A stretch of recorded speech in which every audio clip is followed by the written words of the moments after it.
Hello friends, welcome to our channel knowledge frontiers, knowledge for all. दोस्तों, आपकी responses के लिए बहुत बहुत शुक्रिया। और आज हम वर्ल्ड की यूनिवर्सल प्रॉब्लम यानी कि कोविड-19 के वैक्सीन के बारे में बात करेंगे। दोस्तों, शुरू करने से पहले आप हमारे चैनल को सब्सक्राइब कीजिए। सब्सक्राइब के बटन पर जाइए, उसे टैप कीजिए, उसे लाइक और शेयर कीजिए।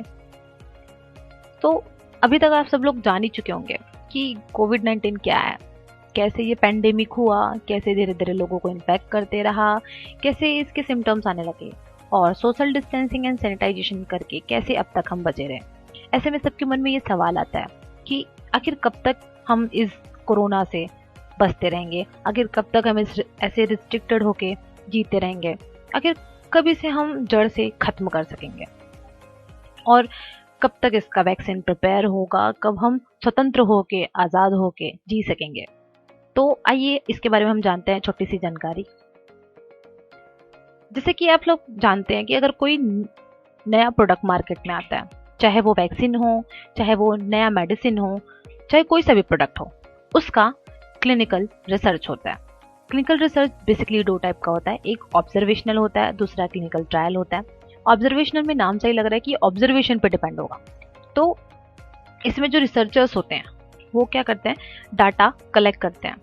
डाटा कलेक्ट करते हैं through the medical examination, test, questionnaires about group of elder people and उनके डिफरेंट लाइफस्टाइल का, लाइक वो कब खाते हैं, सोते हैं, एक्सरसाइज करते हैं, वो सबका इफेक्ट उनके हेल्थ पर देखते हैं और उसे टाइम टू टाइम कंपेयर करते हैं। ये जो डाटा होता है वो क्लिनिकल ट्रायल के लिए बहुत ही हेल्पफुल होता है। अब हम आते हैं क्लिनिकल ट्रायल पे। क्लिनिकल ट्रायल बेसिकली क्या होता है, एक टाइप का रिसर्च होता है जिसमें न्यू टाइप्स के जो स्टडीज होते हैं, लाइक वैक्सीन का हो गया या मेडिसिन का हो गया कि इसकी डोजिंग कैसी करनी है, वैक्सीन का कितना अमाउंट देना है, ये सब का और जो भी ट्रीटमेंट्स होता है उसका स्टडी किया जाता है और उसका ह्यूमन हेल्थ पर हम उसका इफेक्ट देखते हैं। इसमें पीपल वॉलंटियर्स जो होते हैं वो पार्टिसिपेट करते हैं। ये वॉलंटियर्स किसी भी एज के हो सकते हैं, बच्चे, बूढ़े, जवान, इवन पेशेंट। और इसका जो बेसिक होता है वो clinical trial is to test medical interventions which include drugs, cells, other biological products, surgical products, radiological procedures होते हैं, डिवाइसेस होते हैं and behavioural treatment and preventive care. तो ये जो क्लिनिकल ट्रायल होता है वो बहुत सावधानी के साथ डिजाइन और उसे बार बार इवेल्युएट करके, उसे बार बार चेक करके किया जाता है और उसके स्टार्ट करने से पहले उसे अप्रूव्ड होना बहुत ज़रूरी है कि फाइनली हम अभी से ह्यूमन पर ट्राई कर सकते हैं। तो ह्यूमन ट्राई से होने से पहले जो भी प्रोडक्ट होता है उसकी टेस्टिंग क्या की जाती है, बेसिकली लेबोरेटरी एनिमल्स पे की जाती है, जिसे हम प्री क्लिनिकल स्टडी कहते हैं, prior to clinical trial in human. Human पे देने से पहले जो उसका टेस्टिंग है वो एनिमल्स पे कर रहे हैं। बेसिकली जो एनिमल्स होते हैं वो होते हैं rabbit, Guinea pig, monkey and rat. तो ये सारे एनिमल्स इस वजह से लिए जाते हैं क्योंकि इनकी कुछ कुछ जो फिजियोलॉजीज होती है बॉडी की वो ह्यूमन से सिमिलर होती है। तो इस जो प्री क्लिनिकल स्टडी का जो मेन एम होता है, उसका जो मेन लक्ष्य होता है वो ये होता है कि पहले ह्यूमन स्टडी के लिए सेफ डोज डिटरमाइन करना और जो भी प्रोडक्ट होगा अगर उसकी टॉक्सिसिटी आती है तो उसे भी वो डिटरमाइन करता है ताकि वो ह्यूमन पे कोई एडवर्स इफेक्ट, कोई साइड इफेक्ट ना कॉज करे। तो अब आप लोग जान चुके हैं कि प्री क्लिनिकल स्टडी क्या होती है। अब हम आते हैं अपने क्लिनिकल ट्रायल फेजेस पे। आप लोगों ने न्यूज में सुना ही होगा, पेपर्स में, न्यूज में, कि फेज 1 चल रहा है, फेज 2 चल रहा है वैक्सीन का, फेज 3 चल रहा है। बट आखिर ये फेजेस होते क्या हैं, क्या क्या होता है इनमें, आइए जानते हैं। फेज 1 में 20 से 80, 20 to 80 पीपल्स पार्टिसिपेट करते हैं। ये जो फेज 1 होता है वो बेसिकली सेफ्टी को डिटरमाइन करने के लिए करता है एंड इसमें एक यूजुअली स्मॉल ग्रुप तैयार किया जाता है और उसमें प्रोडक्ट का सेफ डोज का इवेल्यूशन किया जाता है, उसका मूल्यांकन किया जाता है और उसकी साइड इफेक्ट्स को भी वो आइडेंटिफाई करते हैं कि इससे ये साइड इफेक्ट हो रहा है, तो वो उसे मिनिमाइज करने की, उसे ओवरकम करने की कोशिश करते हैं। फिर फाइनली जब फेज 1 कंप्लीट हो जाता है तो जो वैक्सीन होती है या फिर जो भी प्रोडक्ट होता है वो फेज 2 में एंटर करता है। फेज 2 में 100 to 300 पीपल पार्टिसिपेट करते हैं ये basically therapeutic exploration and dose ranging के लिए करते हैं और इज टू डिटरमाइन एफिकेसी। इसमें जो फेज 1 के जो ट्रायल्स होते हैं, जो टेस्ट स्टडीज होती हैं, उसका फेज 2 में ही इवेल्यूशन होता है, उसमें देखा जाता है। और ये जो ट्रायल होता है वो एक बड़े ग्रुप की जरूरत पड़ती है इसमें, जिसमें किसी भी एडवर्स इफेक्ट को वो लोग मॉनिटर करते हैं। अब हम आते हैं अपने फेज 3 पे। जैसे कि इस पे देख रहे हैं कि इसमें 100 से 3000 पीपल्स पार्टिसिपेट करते हैं। ये एक लार्ज पॉपुलेशन में किया जाता है, लाइक डिफरेंट रीजन्स हो गए, डिफरेंट कंट्रीज में ये सब कंडक्ट कराया जाता है।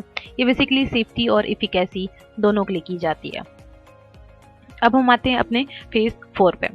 इसमें ये वाइड पॉपुलेशन में किया जाता है over the longer time frame. जैसे कि इस पिक्चर में आप देख सकते हैं, बहुत से लोग इसमें हिस्सा लेते हैं, 1000+ पीपल्स। और ये तब होता है जब कंट्री उसे अप्रूव कर देती है। इसे हम पोस्ट मार्केटेड सर्विलेंस भी कहते हैं। मार्केट में आने के बाद उसका स्टडी किया जाता है कि लोगों पर ये क्या इफेक्ट कर रहा है। तो अब आप लोग जान चुके हैं कि क्लिनिकल ट्रायल फेजेस में क्या क्या होता है। फ्रेंड्स, आप सबको बता दें कि हाल ही में कोविड-19 का सबसे फर्स्ट वैक्सीन का क्लिनिकल ट्रायल कंप्लीट करने वाला जो कंट्री है वो रशिया है। ऐसा वो अनाउंस किए थे। ये जो वैक्सीन है इसका नाम गैम कोविड वैक्सीन है और इसका production Gamaleya Institute of Epidemiology and Microbiology ने किया है। ये लोग एक नॉन रेप्लिकेटिंग वायरल वेक्टर जो कि बेस्ड है ह्यूमन एडनोवायरस पे, उससे ये लोग वैक्सीन का प्रोडक्शन कर रहे हैं। ये एडनोवायरस जो होता है वो बेसिकली कोरोना वायरस को किल करने का काम करता है और हमारी बॉडी में इम्यून सिस्टम का प्रोडक्शन करता है। हालांकि दुनिया भर के जो विशेषज्ञ हैं, America, Bharat, Germany, France, WHO, ये इस पर क्वेश्चंस कर रहे हैं क्योंकि रशिया ने अभी तक इसका कोई भी डाटा लोगों तक पेश नहीं किया है। ऐसे में लोगों को अपने सेफ्टी के लिए वो उन पे डाउट हो रहा है कि आखिर कैसे इतना जल्दी क्लिनिकल ट्रायल कंप्लीट हो गया, क्योंकि किसी भी वैक्सीन के प्रोडक्शन में मिनिमम 2 से 3 साल तो लगता ही है। लेकिन अभी प्रेजेंट स्टेटस को देखते हुए सारे जो देश भर के, जो दुनिया भर के लोग हैं, वो जो रिसर्चर्स हैं, वो वैक्सीन के प्रोडक्शन पे जल्दी जल्दी काम कर रही है। अभी तक 150 बेस से भी ज़्यादा वैक्सीन का प्रोडक्शन का काम चल रहा है और उसका क्लिनिकल ट्रायल भी हो रहा है, जिसमें से 100 से भी ज़्यादा वैक्सीन प्री क्लिनिकल स्टेज में है, जो कि एनिमल्स पे होता है। एट प्रेजेंट स्टेटस ये है कि रशिया ने रशियन मिनिस्ट्री ऑफ हेल्थ में इसका रजिस्ट्रेशन किया था 11 अगस्त 2020 को।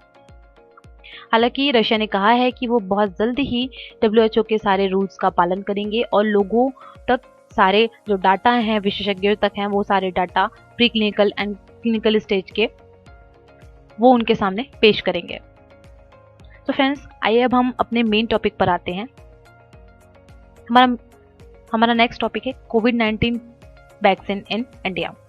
वैक्सीन के बारे में बताने से पहले अब हम आपको करंट स्टेटस बता देते हैं। अभी तक 2.73 मिलियन लोग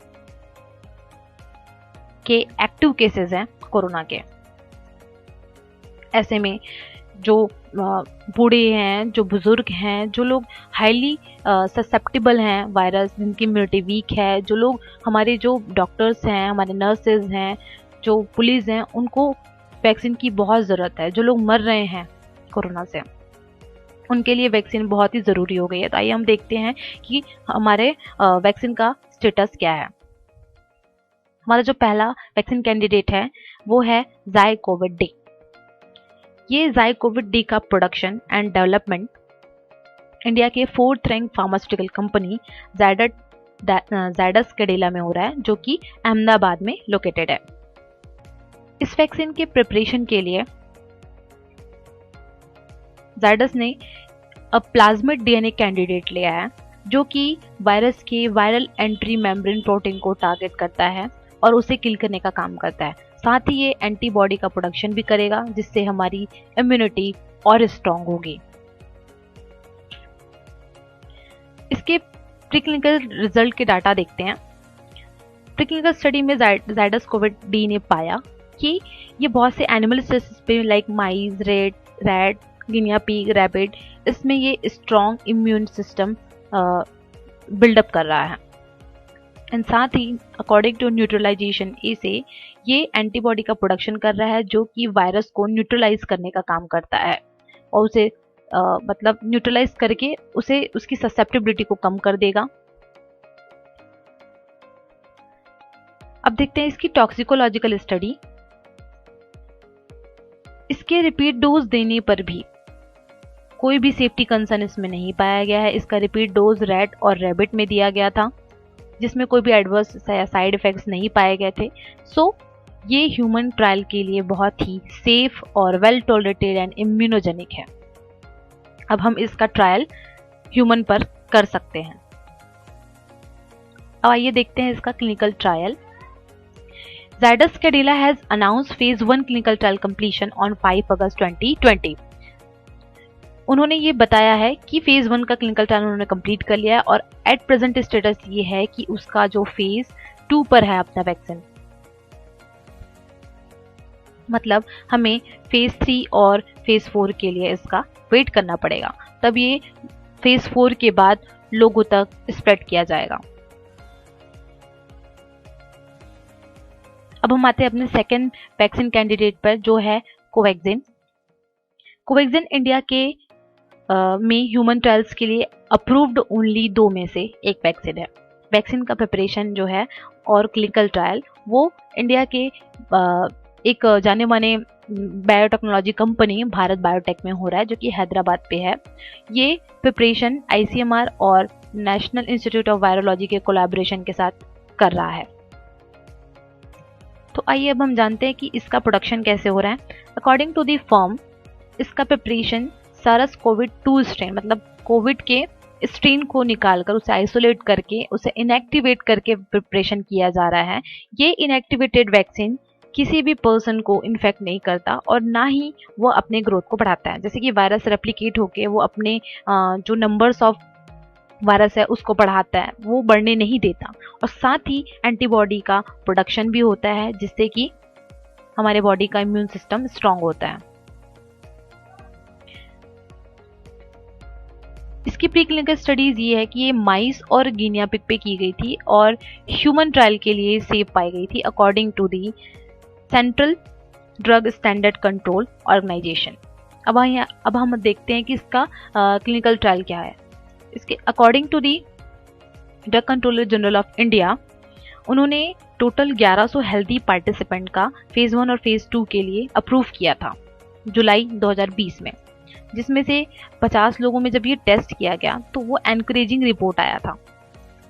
एट प्रेजेंट जो ये वैक्सीन है वो फाइनली अपने फेज 2 में है अकॉर्डिंग टू दी ICMR।